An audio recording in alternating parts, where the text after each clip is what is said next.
what you want, when you want it, where you want it. This is The Mesh. U.S. Health Advisors wants you to know your health coverage does not have to be complicated. If you aren't happy with your insurance plan, there are unlimited and comprehensive medical plan options available to you right now. U.S. Health Advisors offers solutions which can't be found anywhere else. They can even offer you the ability to purchase more coverage if and when you need it. U.S. Health Advisors offers fair rates and no surprises. Sounds nice, doesn't it? If you'd like to know more, contact U.S. Health Advisors at 828-554-3032 or by email at daniel.bryant@ushadvisors.com.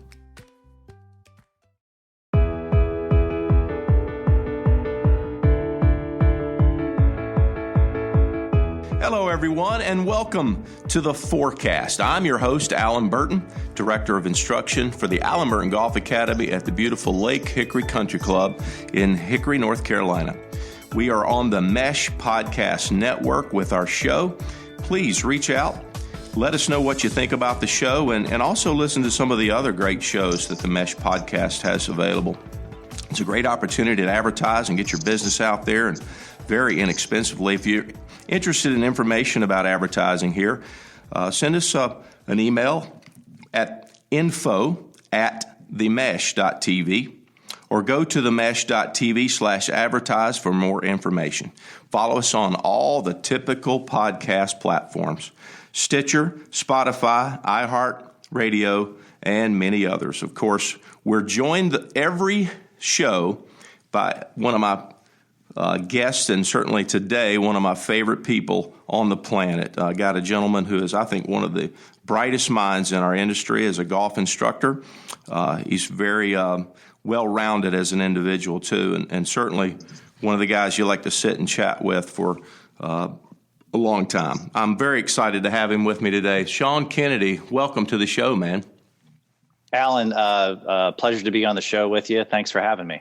It's a real honor. Well, it's my honor, my friend. I tell you, I've been very fortunate to meet some folks in the industry, and you set the bar very high for our industry, my friend. You are a gentleman. You're a very intelligent guy and just incredibly skilled at what you do.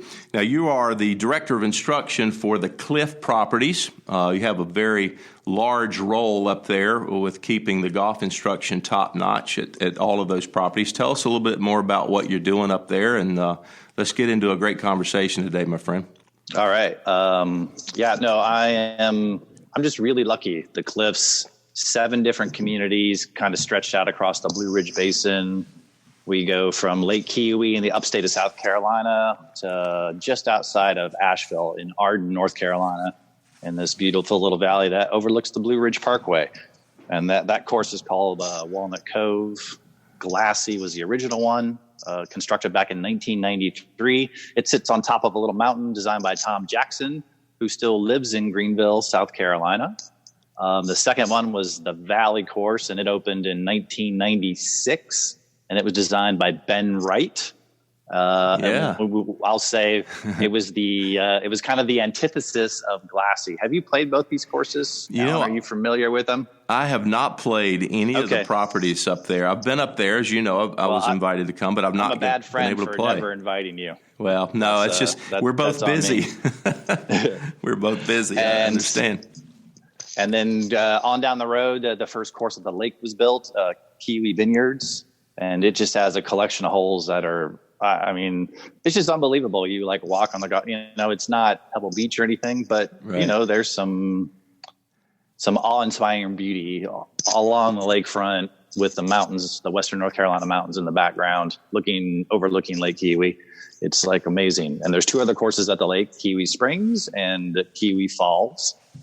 Falls is another Nicklaus course. And the Springs is another Fazio course.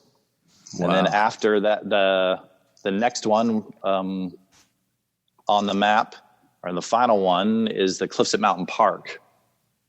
And that's the facility that I kind of you get to walk through the cabin. I was sitting on the back porch earlier, and it was designed by Gary Player, and it's really unique. It sits on this floodplain, and they did a wonderful job of shaping a very links looking terrain.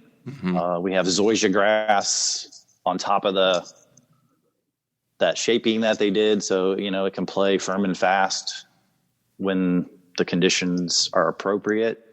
And the greens are large, subtly sloped. It's a unique experience for golf in the upstate of South Carolina for sure. Yeah. So I'm lucky. And, I get to work with 7 great head professionals, and I also get to work with, their assistants. So I have a lot of staff I get to train, which is fun. Yeah, absolutely. Sounds like a big slice of heaven up there, my friend, in the mountains of North Carolina and South Carolina where you are. And they couldn't have selected a better guy to kind of run things up there for their instruction program. I know you are a consummate pro at teaching, but also, you and I are like-minded in that we constantly stay on the course of learning. You and I have been together many times at different learning functions, seminars, and always open ear and open mind to learn. And I've been very fortunate to be around you and learn from you. And why don't you share for our listeners some of the things that you do with your golfers up there? I know you're very capable of identifying players' movement abilities and helping them with their movements. I know that's one of your areas of expertise. Share with us, if you will, what you might run through in a typical lesson to help one of your golfers with their movement. Yeah, absolutely. So a majority of my clientele, they're seeking retirement or, may already be retired. And, we teach a game of movement, and sometimes our bodies over the course of our careers, sitting in chairs and hunching over computers and looking at our devices, maybe have immobilized some of our joints, or maybe our muscles had atrophied a little bit in those areas and they can't move those joints around as well as they used to. So, I'm not TPI certified. I went through this program through the Gray Institute, Dr. Gary Gray and Dave Tiberio. It's similar, same-ish kind of stuff. They help you kind of identify where a player's strengths and weaknesses are with their motion and stability. Sure. In the Gray Institute, the most stability was kind of like the catchphrase that they gave us. So, I try to screen everybody. I designed a little dynamic warm-up that kind of is my screening instrument. So I'm, faking them out. I'm telling, no, I'm just warming you up for our lesson. This is really all I'm doing, but it's actually my little physical screen. It's very smart. And I think with not just the senior adults and so forth that you deal with, but it's happening more and more even in the younger ages, the way the body is kind of stifled throughout the day. For a lot of folks, as you mentioned, we're sitting at a desk. You and I are sitting down right now, and looking at a screen. And sitting's the worst. Yeah. It just makes it difficult for folks to get up and move, and they want to perform like a tour player. They see the guys out there on television moving their bodies and making these incredible golf swings, and they want to do that. So it's difficult, isn't it, to get those players that don't move at all for 40 hours a week. That's when I pull out my Allen Burton wisdom, and I talk about the gap that you so eloquently defined. Yeah, it's that frustration gap, isn't it? You get their expectations right. But you're able to do it, man. You're able to get your players moving, and I see your videos on social media with your players that you're helping, and it's fascinating to watch. And I tell you, our listeners need to understand this is a time of year where a lot of those movement patterns can be improved going into the winter months. They might not get to play. Tell us what we could be doing indoors that might help us as golfers to get those things moving and improve those movement patterns. Well, and that's such a great point. I tell all my players, to the newest one to the highest skilled ones, that if you really want to change a movement pattern that you're making, I actually would rather have them do it in the gym. We can design, or I can use, we have a really talented physio here. His name's Vance Farino. So Vance and I work a lot together, especially when we have the more serious client who's like they've really taken an interest to their improvement, and they're just kind of all about the process and want to do whatever they can. Right. Our favorite kind of students, right, Alan? Absolutely. So usually I usually turn it over to him, the expert. But yeah, I mean, you made such a great point. There's no doubt about it. If you want to change your pattern, the best place to do it is in the gym.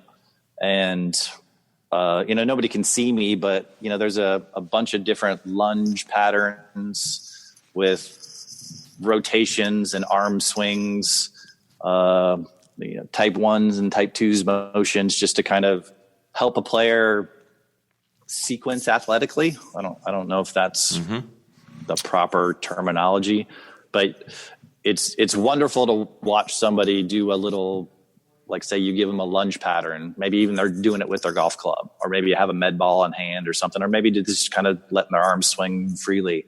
And then you hand them back their stick and they kind of, the light bulb goes off. They're like, oh, wow. Like, yeah, I was trying not to move this or keep my knee this way or whatever. And you're just saying, yeah, no, go ahead and let it rip. I was like, yeah, exactly. Exactly. Because it's so often the concept that they have in their head about what they should be doing or shouldn't be doing. And you have to kind of go down their mental rabbit hole a little bit to figure out where their thoughts are as they're making a golf swing. And so often they're restricting something and they should be allowing that something to just move, and it's interesting to watch. Yeah, great point. Like, understanding what their idea is a really great place to start. There's no doubt about it. Yeah. Yeah. So what are you doing and how are you trying to do it? Yeah, exactly. The typical, well, I'm trying to keep my head down. Well, you are. We don't want you to do that. Well, I'm trying to keep my right leg, my trail leg, I'm trying to keep it from straightening out. Well, you are, and we don't want you to do that. There's a lot of that kind of stuff. So, helping golfers understand what they should be doing.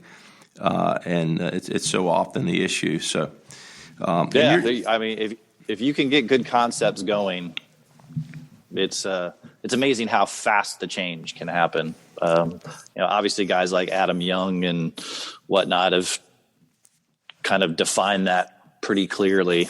It's like your intent and what you're paying attention to it's kind of a big deal.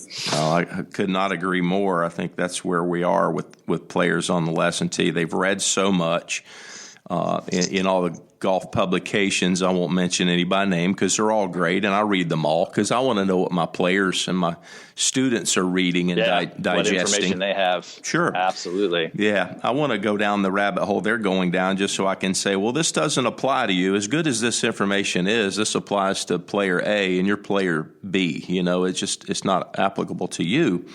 And so you got to digest that information for them and understand what they're consuming. And oftentimes they're just eating everything. They're taking every pill, laying out on the medicine counter, and it's not going to help them. So that's what I see. Well, and that pill culture, right, is like, well, I have this ache and pain. Well, you could do this and kind of get rid of that ache and pain for like a long term. Yeah, it's going to be a pain in the ass, and it's going to take some effort, and you're going to have to kind of pay attention to what you're doing. Or you can take a pill for it and just kind of continue on. Well, exactly, and just kind of mask it for the moment, so to speak, with a couple of pills, and we'd like to correct it.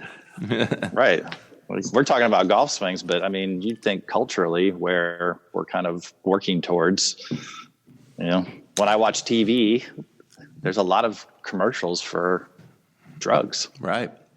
Lots of side effects along with all those drugs, too. And you started seeing it in our culture with the drugstores popping up on 3 of the 4 corners of every intersection. You're like, wait a minute, something's going on here.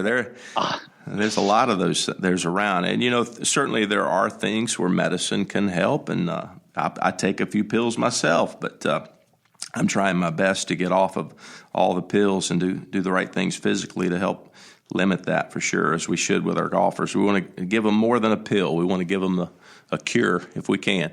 So we're helping golfers, and every golfer that comes on our lesson tee is not going to be helped, and that's unfortunate. But, like you said, the golfers that really buy into the process of getting better, they have to understand that there's going to be some effort, time, energy spent on their part, to get the results that they're after. So tell us some of the things you do to motivate. I know there's a lot of players you work with, and that's simply it, isn't it? It's just motivation and trying to keep them on the right track. Give us some of your words of wisdom for motivation. What is it you do? Speaking of motivation, there's a book that The Motivation Game. Have you heard of it? I have not. No. Okay. See, I know. I always learn something from you.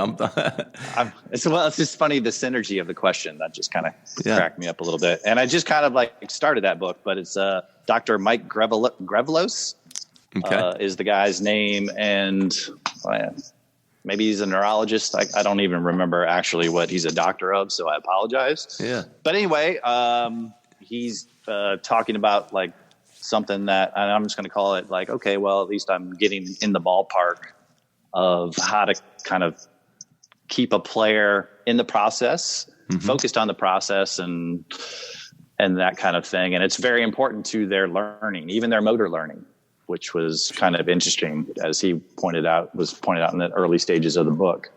And so it's that finding that goal for that player is kind of how I do it. It's, through questions. A lot of my students get annoyed because they'll ask me a question and I'll ask them a question back. I don't really answer their questions sometimes. And, but through like the right kind of questioning, you can kind of find that goal for that player so they'll stay on task. Sure. And then when we're giving feedback, it's just on the task that we're doing. So if the task is super technical, say move your right arm this way, that's all we're judging. And we maybe do that for, a 5-ball thing. Sure. And then we might pick more of a skill-based task.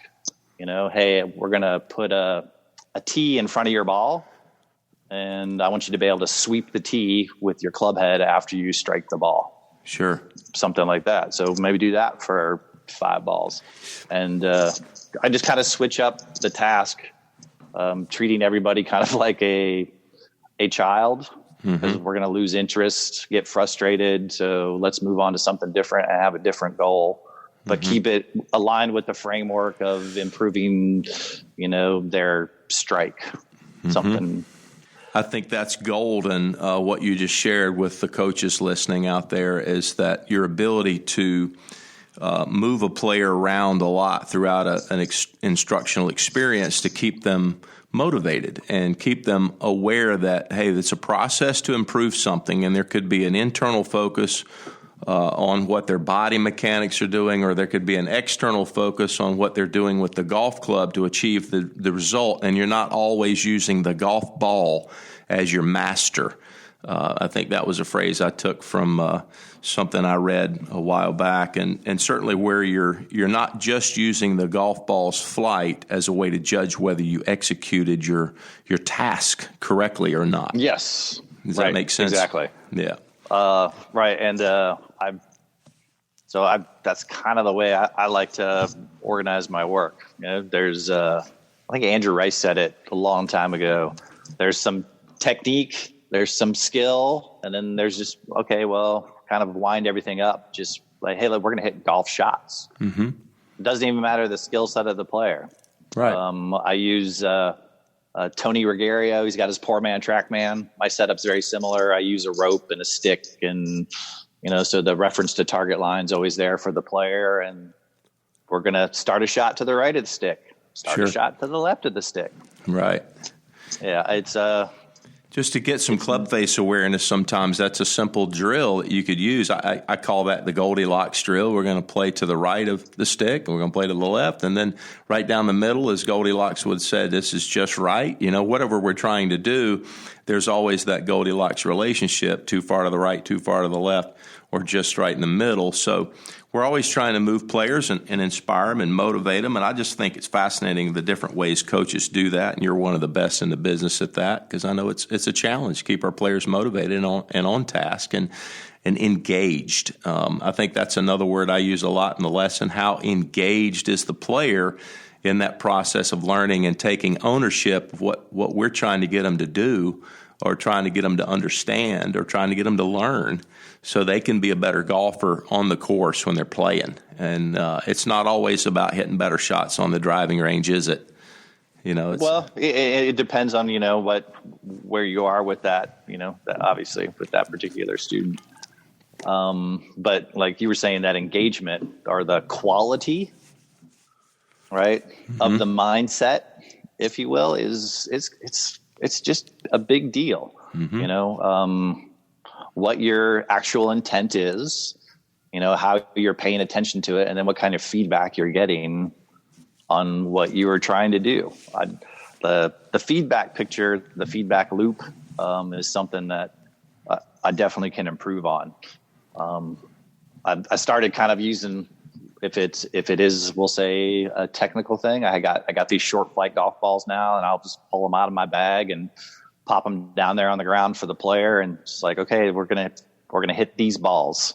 Right. And you're gonna do this, and we're gonna video it, and then we're gonna sit and talk about how you did it, and then your experiences of it, and then we're gonna take that idea that you formed by trying to do that, and put a real ball there, and, see what happens.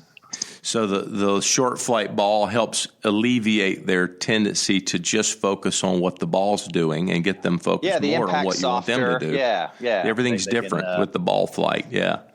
That's fantastic.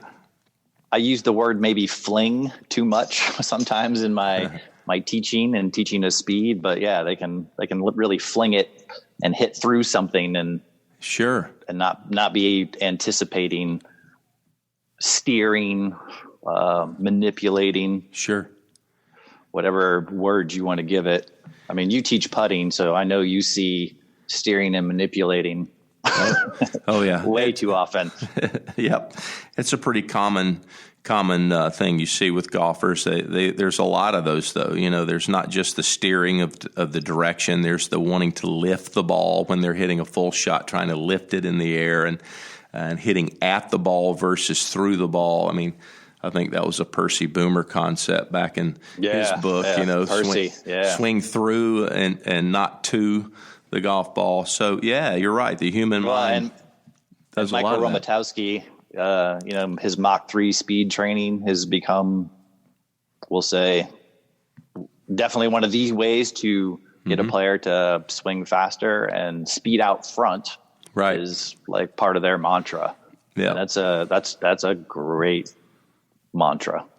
Well, I agree with it. Yeah. And it's interesting because when you ask a player specifically, where do you want the club head speed to be the greatest if you're trying to hit a full shot and you get the most distance out of it? And most often they say, I want it to have the most club head speed at impact.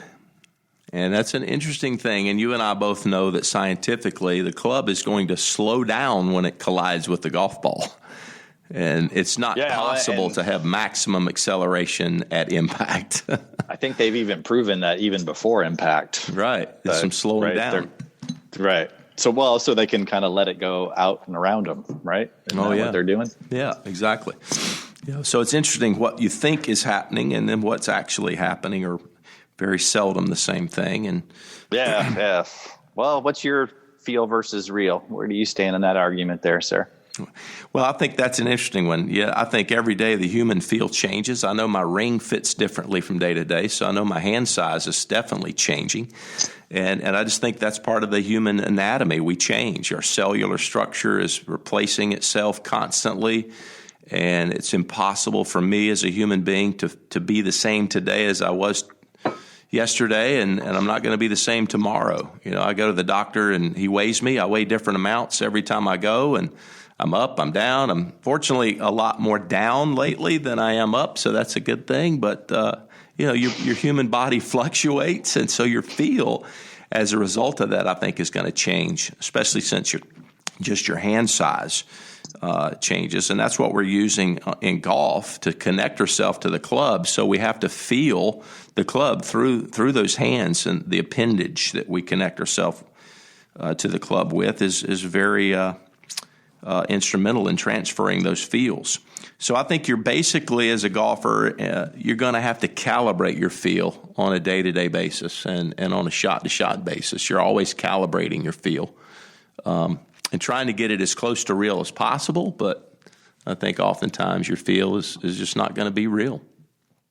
What do you think? I obviously, if I'm getting somebody to experience a different pattern in their movement, we usually identify what they're doing, and then I ask them to show me, okay, well, what is the opposite? What's 180 degrees fantastic. on the opposite side of the spectrum? What does that look like to you? And can you do that? Can you move that way? Can you move in the opposite way you're currently moving? Yep. So that's usually kind of where I start them. I had a great teacher one time explain to me, he's like, if you want to find the peak, just find the valley on each side, and then you can kind of usually back your way into the peak a lot faster than like trying to get to the peak right from the get-go. Oh, that's fantastic. Yeah, that is a great thought process for a coach, helping a player change their pattern. I heard it said by, I believe it was Butch Harmon or Hank Haney or somebody famous, but they were very intelligent coach, and they said that you have to ask the player for a mile of change if you're looking for an inch. And that's often true, with players. You ask them to change, and they're not going to change very much unless you ask for a whole lot of change. So that asking for the opposite is that exact thing. That's fantastic. Yeah. And it's like, and their concept of it, I feel is important to us as coaches. Is like, okay, well, this is right. This is this movement. What is their version of the opposite of it? And, does it match up to your version of the opposite? Right. Their interpretation is more important than ours when we're helping a player. I feel like Brian Manziel has been posting these, I don't know how much time you spend on Twitter. Usually in the off season, I spend too much time on it. Yeah. But he's been posting these great little meme things on Twitter. And it's like, there's 3 things that happen in a golf lesson. There's what you tell your student to do. There's what your student understands from what you're telling them. And then there's what they actually do. Fantastic. Yeah. That's true, though, isn't it? It's so true. Yeah. No, I mean, he's got a lot of little good ones, and that's definitely one of those good ones. Yeah. Well, let's talk about this. I know spring is coming around the corner here, but we got to get there first. So through the winter months, we got our golfers. We don't get to spend as much time on the lesson tee with them. We want them to do some stuff indoors. What are some things that you would specifically suggest they do? And even if it's, look at a website or look up on the internet some exercises, some stretches. What's a good source for your students to get their body moving correctly and improving that movement pattern over the winter? What do you like them to do? Well, fitness to me is fitness. I think you want to start, kind of get evaluated, figure out where your core strengths and weaknesses are. Mm-hmm. If you can find somebody that's TPI certified around you, that's probably good because they have a nice screening system and it's easy for you, the player, to understand. There's some things in the screen I don't understand, but that doesn't matter. I'm not that smart. But so that way you can kind of figure out of the components that they've designed, which are all fantastic. Your feet and ankles need to be able to do stuff. Mm-hmm. Your pelvic region needs to be able to do stuff. The disassociation between your pelvis and your thorax, right? That's something that's kind of important. Sure. Shoulder mobility, thoracic and cervical mobility. Mm-hmm. There's just a lot of stuff, and they do a great job of kind of helping identify where you can improve. I don't know if that makes you a better golfer, but if you're a better mover, functionality, you're probably going to be faster. Yep. But again, faster, with a bad face-to-path relationship, is that good? Who knows? And then, if you're working with your swing coach and you have the luxury of an indoor place to work on something, find that one thing. But I would find somebody who's capable of helping evaluate where you currently are in your functional movement ability and let them help you just be more functional. Fantastic.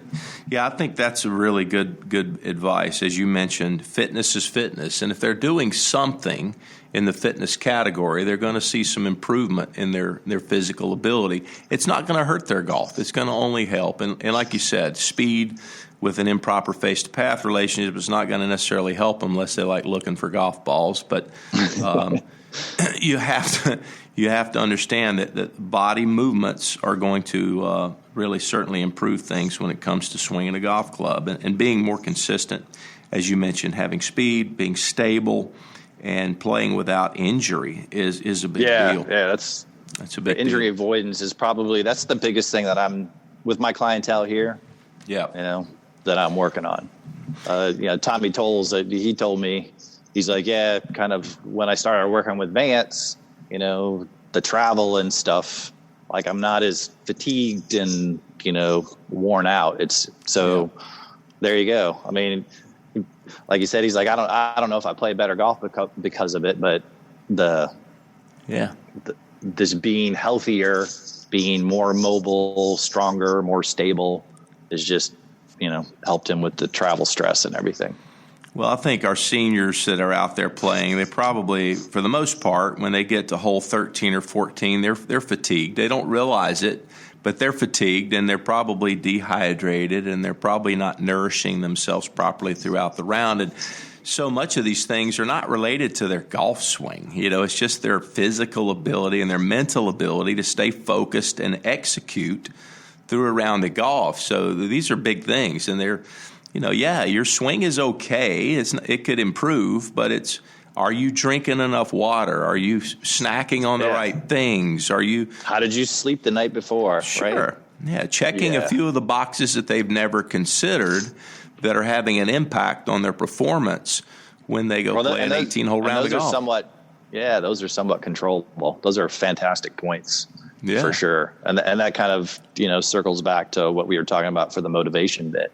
And you were talking about the engagement bit. Mm-hmm. Yeah, it's tough to be engaged when you're dehydrated, undernourished, and sleep deprived. Well, all those three things, I've been there. I think everybody's played around the golf where you say, man, my wheels fell off on the back nine. I turned in 37 and then the wheels fell off. And, you wonder, did they just forget what to do, or was it their body just collapsing due to, improper hydration or nutrition or rest? I mean, my dad is a perfect dad, number one, but he had so many great pieces of advice growing up. And one of his things was, if you want to play your best, you need to get your rest. And it was a simple thing, and he would rhyme it. As a kid, I would think, oh my gosh, what is he talking about? He doesn't know anything, right? But now you realize, man, that was a perfect statement, and it's so true.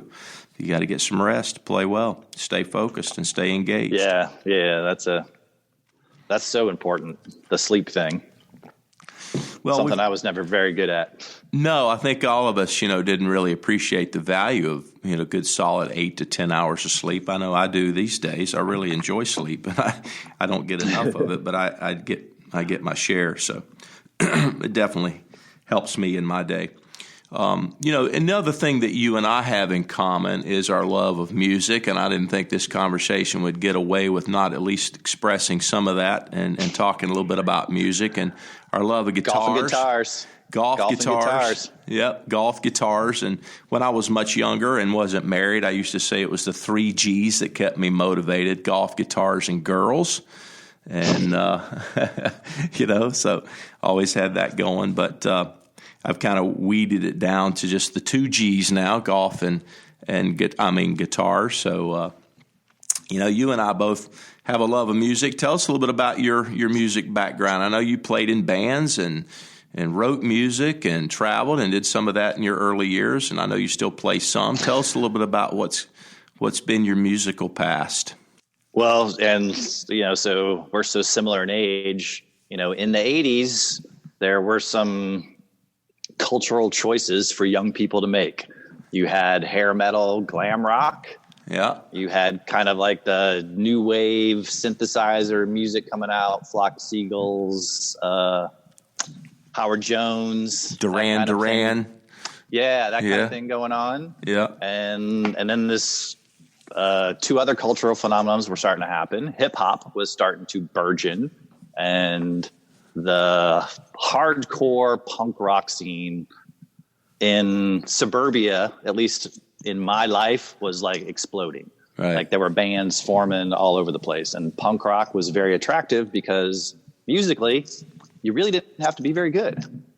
You just turn your amp up, get some pedals and whatnot, and, learn some basic chords and go. Yeah. If you're passionate, that's kind of all that mattered. I mean, you didn't have to sing very good. It was hard on your vocals, I think, to be a punk rock singer, but, you didn't have to be musically that good. But then there's bands, punk rock bands like the Minutemen, that like musically you're like, oh my gosh, right.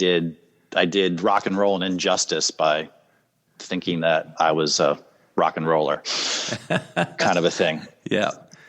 But, so that was punk rock and hip hop I just kind of went that way, Yeah. I rode a skateboard to school, that kind of thing.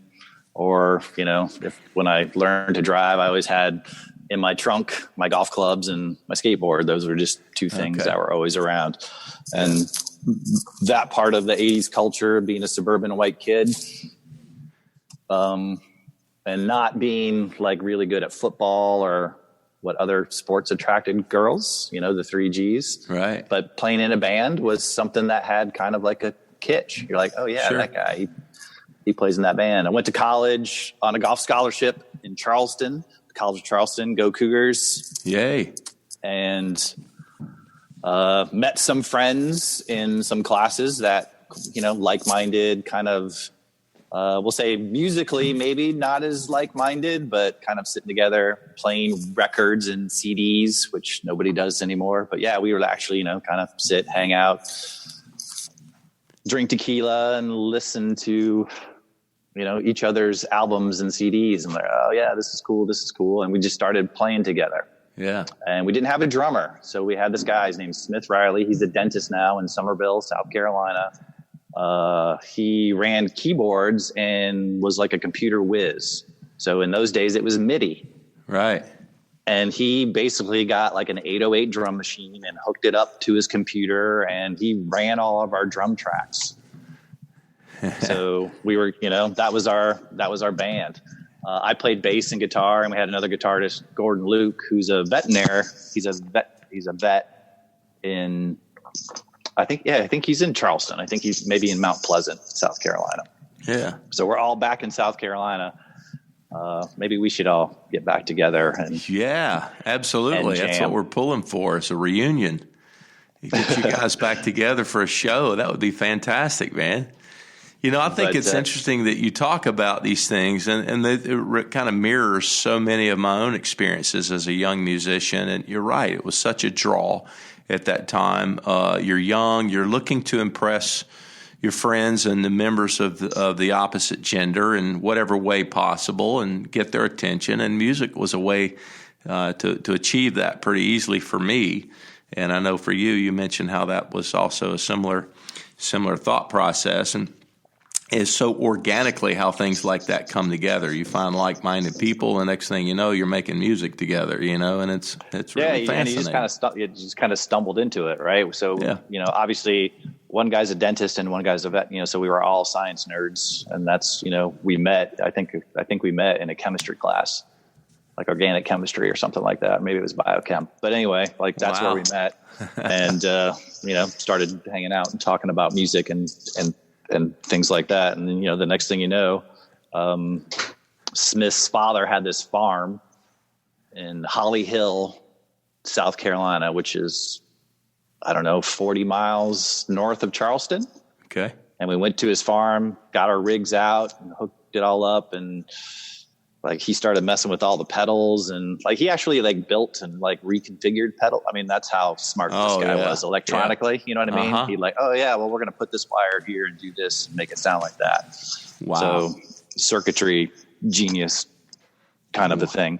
Wow. And I had a violin too. I still had an old violin, and, got a pickup hooked to it and put, hooked up a wah pedal that he kind of manipulated to it. So yeah, we were having a blast. That's groundbreaking, man. You had any recordings of you guys? And we need to listen to some of that. I still have like 2 cassettes that we did on 4-track.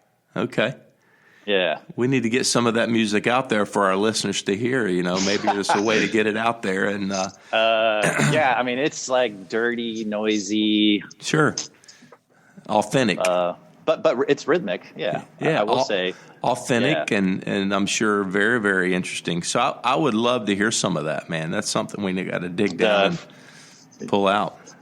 It's funny because if I would, I think the last time I listened to it, it's like how obvious our influences are when you hear like our original, songs. You're like, well, those songs aren't very original at all. They're super derivative of our influences. Well, that's the way all music is, and that's interesting. The tie-in from that is that's the way our golf instruction is too. I mean, if you think about it, we're it's the same thing, I watch, right? Mike Bender's Instagram feed, and I'm like, wow, that guy really influenced me, really a lot. Sure. Well, and that's I just do so many things that I learned from him because they work so quickly. Well, exactly, and that's the way life is. I mean, nothing really is all that new. It's very difficult to invent something, and it's so much easier to take something that's been proven and apply it and apply it in your own creative way. And that's what really good golf instructors do, and that's what really good musicians do. And that's why I think we have that common ground between those two interests that we have, music and golf, So. Yeah, well, it was, when we were hanging out at Coach Camp, what was that?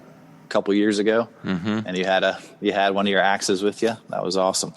Yeah, bringing a guitar with me was kind of a new thing for me to take a guitar on a golf trip. But I've gotten to where I like to have a guitar around and at night. That was awesome. I just got back into play, noodling on the guitar. I mean, that's it's a fun time for guys like us. It is. That's a fun time. And what would be, and I guess this brings me to a question of what would be your ideal getaway? What does Sean Kennedy like to do when he gets a little time off, and what's your ideal getaway? Describe that for our listeners. Well, I mean, I would say, who am I getting away with? Am I just getting away by myself, or am I going with my significant other and we're traveling together? Or that's up to you. Are we taking the dogs with us? What are we doing? There's a lot of opportunities there. I mean, I still like to play tournament golf. Yeah, so that's a nice getaway for me to go test my game and see if it's any good. I like to do that, and it's nice too because I can take clients and do pro-am stuff. So I get the chance to compete a little bit, and I can kind of watch them in a competitive nature too, and that's a huge benefit. So I'm kind of two birds with one stone. Yeah. Obviously, music. Going to like, we did this like Dinosaur Jr. cruise. So these bands from a certain era, they kind of it was Dinosaur Jr., Sebadoh. A couple others, but it was great. A bunch of white, pasty, middle-aged people on this cruise ship. It was hilarious. I mean, it's just like, I definitely have a type, and I was like, surrounded by 300 of them. So it was kind of funny. Yeah. Well, listen, for our listeners, I want to make one point. You mentioned going out and playing competitively, and you like to see if your game still holds up. Well, I'm going to go ahead and let the listeners know your game holds up. I've seen it in person firsthand. I got to witness your game, and maybe not for 18 holes, but I did see you hit a couple of really impressive shots. We were in Florida. We were playing at TPC Sawgrass. That's right. We were watching Will McGirt. Brett Dog, our friend Kevin Britt. We can't go without mentioning. Carolina. You got to shout that. Yeah, in South Carolina, number 7 teacher. Number 7 teacher in South Carolina. He made the claim not more than a month ago that he was like number 50 in Spartanburg County. Right. But now he's number 7 in South Carolina. Way to go, Brett Dog. Congratulations to our good friend Kevin for making the list. I knew he couldn't keep his talent secret for very long. It'll get out there. He tries hard, doesn't he? He does try hard. He tries hard. Super hard. Back to my point, you hit a shot on 17, the famed par 3 at TPC Sawgrass, the Island Green. We get up there, and it's just about dark. We get to play that hole right before coming in, and you take a borrowed golf club and somebody else's golf ball. You haven't hit a shot all day, and you hit the green from about 153 at the back tee location there. I was like, Oh, man has some game. And then we go to 18, and you stripe a driver and an iron up on the green almost at sunset, again with borrowed golf clubs into the wind.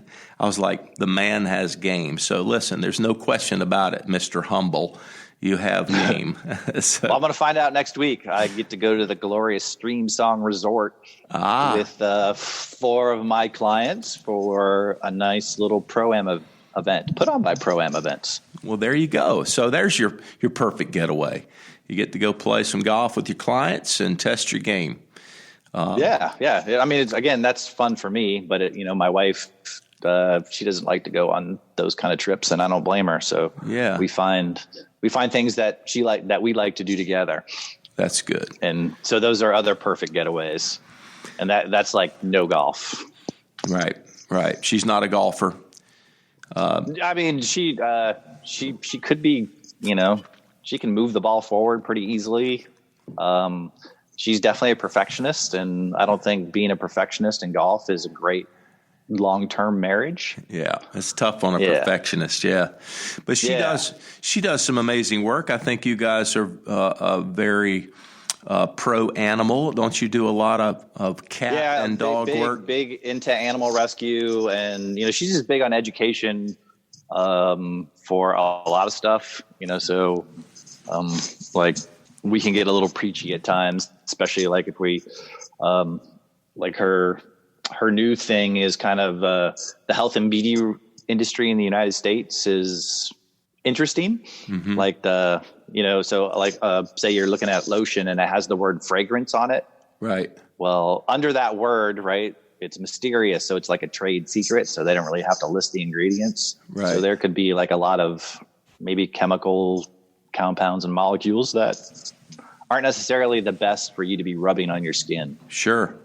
Per se. So yeah, she's gone big into that. And she's been to Washington D.C. to lobby a couple times for like better regulation. Well, there's just a lot of correlation between disease increase and childbirth abnormalities and whatnot. Mm-hmm.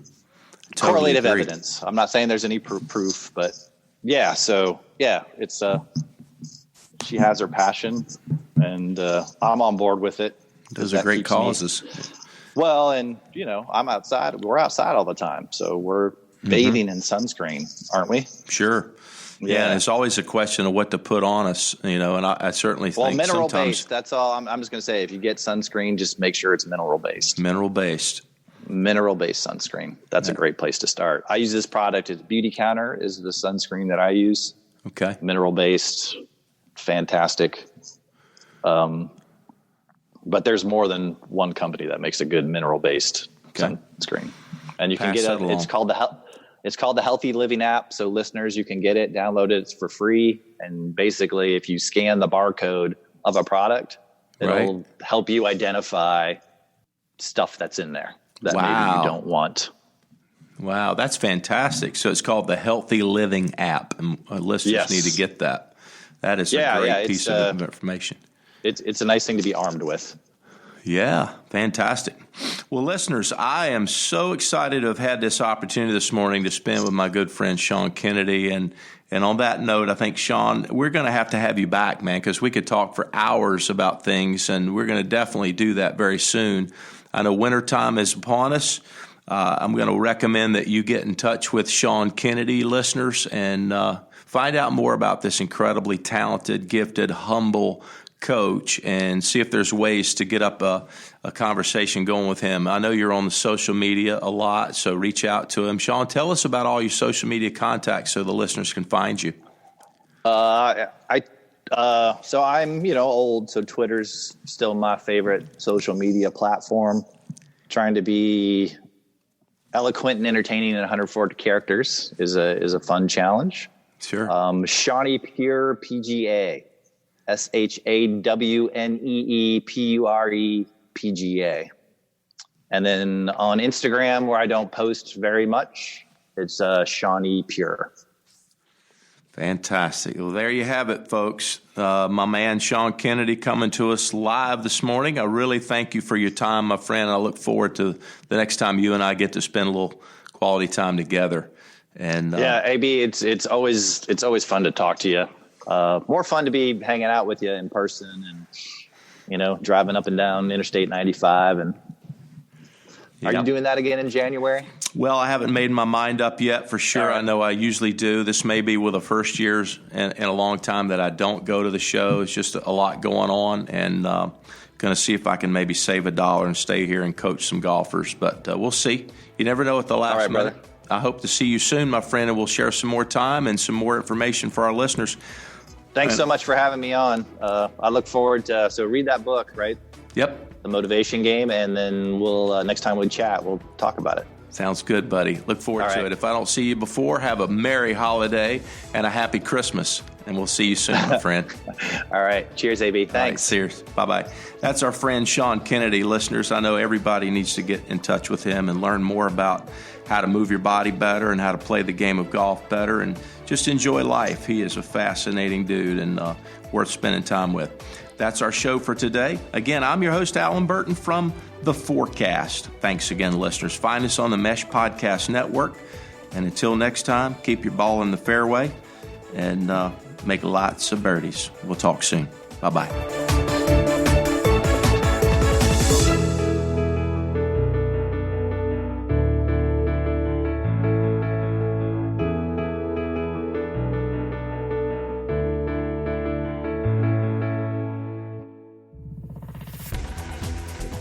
You've been listening to The Mesh, an online media network of shows and programs ranging from business to arts, sports to entertainment, music to community.